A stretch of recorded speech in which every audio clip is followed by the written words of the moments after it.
কিভাবে আপনি মসজিদে না এসে থাকেন? হায় হায় হায়।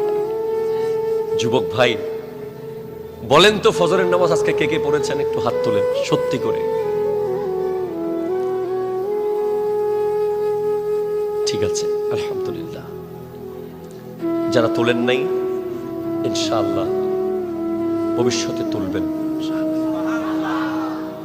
এখন বাবাকে যদি জিজ্ঞেস করি আপনার ছেলে ফজরের নামাজ পড়ে নাই কেন, আপনি বলবেন আমার ছেলেকে ঘুম থেকে তুলতে পারি না, অনেক টানাটানি করি, অনেক বলি, তুলতে পারি না।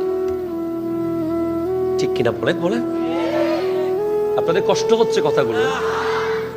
এক আল্লাহর ওলির কাছে এক বাবা গিয়েছে, হুজুর আমার ছেলেকে ফজরে ঘুম থেকে তুলতে পারি না, এমন একটা কিছু শিখাই দেন যেন তুলতে পারি। আল্লাহর ওলি বলছেন, কি হয়েছে আপনার ছেলে উঠে না কেন?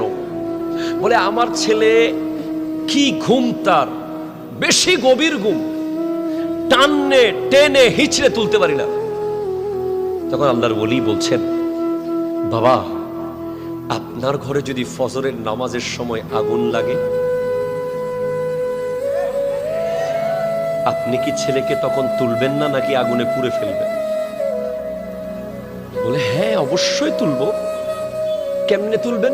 আমি প্রয়োজনে তাকে কাঁধে নিয়ে বের হয়ে যাব, অথবা বিছানা সহ তুলে নিয়ে চলে যাব। তখন আল্লাহর ওলি বলছেন, দুনিয়ার আগুনের জন্য আপনি এমন করবেন,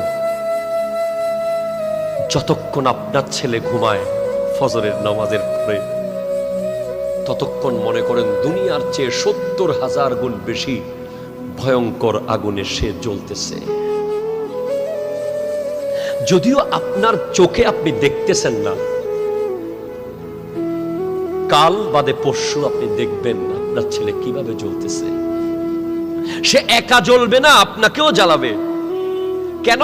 সে বলবে আমাকে জ্বালাচ্ছ কেন? আগুনকে বলবে আমার বাবাকে আগে ধরো, তিনি আমাকে না নিয়ে মসজিদে গেছে কেন?